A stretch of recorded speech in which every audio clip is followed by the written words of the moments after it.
Bonjour, ça va très bien. Je suis Timothée Nem, j'ai 41 ans et je suis illustrateur et auteur de bande dessinée, chose que je fais depuis que je suis tout petit. Parallèlement à ça, je fais des visites d'endroits abandonnés depuis que je suis ado et dans lesquels je prends des photos. Alors, ma démarche artistique, c'est de faire des bandes dessinées. Alors, je raconte mes souvenirs d'enfance ou le monde du travail avec les collègues, des tranches de vie, ce genre de choses. Des fois, je fais aussi des récits imaginaires, en parole. Et puis, pour ce qui est de l'exploration urbaine, je visite des endroits abandonnés dans lesquels je fais des photos. Et après, je fais des recherches qui me permettent de retracer leur histoire. Et je recadre ça sous forme de récits, avec du texte, des dessins et des photos.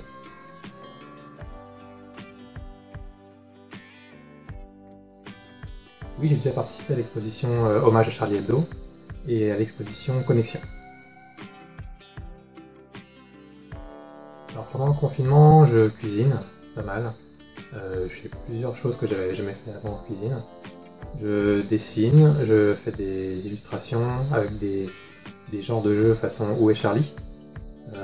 Comme ça les gens s'amusent à télécharger les dessins, à les imprimer chez eux et ensuite s'amuser à passer le temps même en retrouvant les choses cachées dans le dessin, mais aussi à le colorier. Ça fait beaucoup aux gamins ça de colorier le dessin, donc c'est plutôt cool. On a lancé l'espèce de défi Corona Maison avec plusieurs autres illustrateurs sur internet au tout début du confinement et c'était très sympa aussi. Et puis qu'est-ce qu'on peut faire d'autre pendant le confinement? On trie des photos urbex, on fait des recherches sur internet, j'ai beaucoup de temps pour faire des recherches sur l'histoire des lieux. On fait de la gym aussi, la gym c'est pas mal, parce que finalement comme on sort pas de chez nous, ça aide pour respirer et se maintenir un peu en forme pour pas qu'on soit des escargots quand on sort de l'appartement après.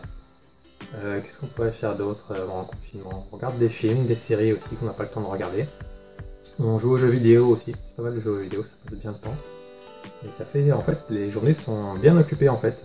Des fois en fin de journée on s'aperçoit que le temps passe un peu trop vite.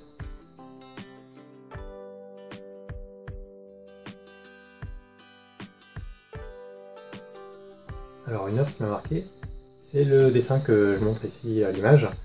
Ça représente un bâtiment de la ville de Fresnes dans lequel j'ai grandi et qui est aujourd'hui démoli depuis une vingtaine d'années.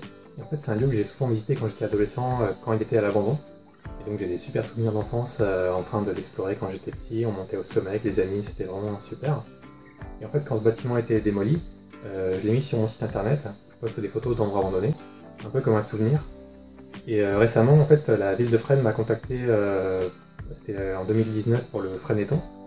Et le but c'était de faire des dessins qui représentent un souvenir de Fresnes qu'on a, ou quelque chose qu'on a qui nous lie à Fresnes, pour le vendre aux enchères au profit de la recherche pour Fresneton.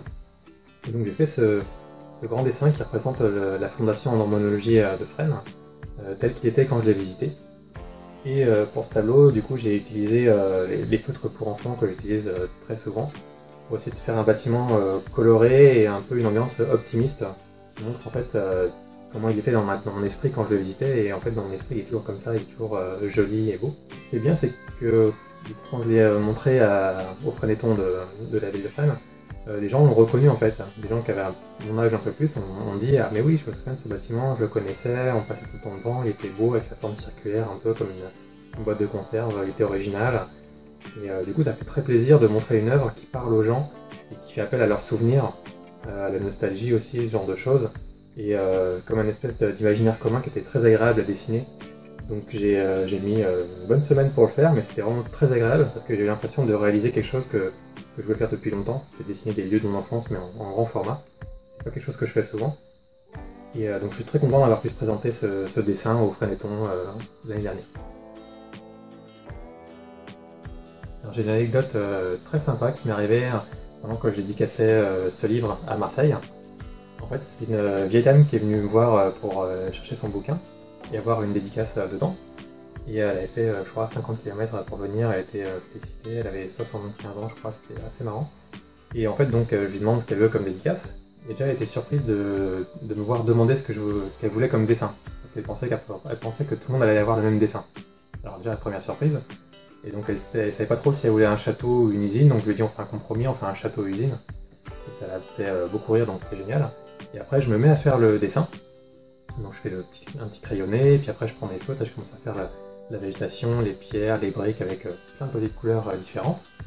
Et en fait, elle me voit dessiner comme ça, elle me dit ah, mais vous le faites en vrai? Et moi, je lui dis bah oui, je le fais en vrai, oui, comme tout le monde, enfin, comme à chaque fois.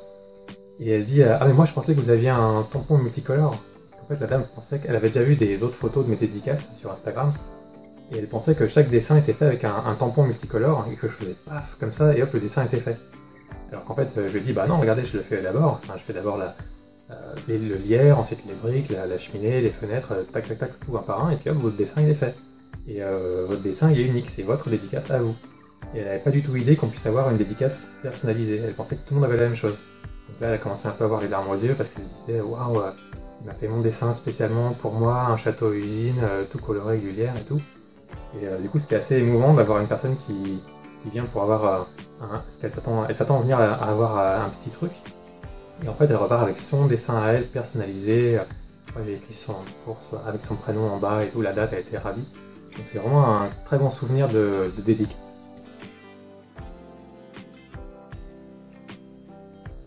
Alors voici Un feutre dans ma limonade.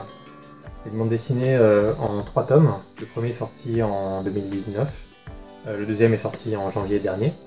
Le troisième sortira en 2021 si tout va bien. Et en fait, c'est une trilogie qui raconte mes souvenirs d'enfance. Quand j'étais en école primaire pour le tome 1, au collège pour le tome 2, et au lycée pour le tome 3. Et donc voilà un peu à quoi ça ressemble à l'intérieur. Donc c'est très coloré. Tout est fait avec des feutres pour enfants, et en fait c'est l'outil que j'utilise le plus souvent pour raconter mes souvenirs d'enfance. Et du coup cette bande dessinée, c'est quelque chose qui me tenait beaucoup à cœur parce que c'est une bande dessinée que j'ai publiée sur mon blog il y a quelques années. Et ça a plu récemment à un éditeur qui a accepté de la publier sur papier. Et le fait d'avoir mis autant de travail et de sentiments dans cette bande dessinée qui était que virtuelle il y a quelques années, et de voir qu'elle sort aujourd'hui sur papier, bah, ça fait très chaud au cœur et c'est un objet que j'aime beaucoup. Et au fond de moi, je suis très fier d'avoir pu sortir cette bande dessinée. Alors vous pouvez retrouver mon portfolio qui s'appelle team-illustrateur.com. Et pour ce qui est des endroits abandonnés, c'est www.glowcland.com. Ensuite, niveau réseaux sociaux, sur Facebook, c'est @teamillustrateur. Pour Glowcland, c'est @glowcland. Et pour ce qui est Twitter et Instagram, c'est A Cup of Team. Barquette.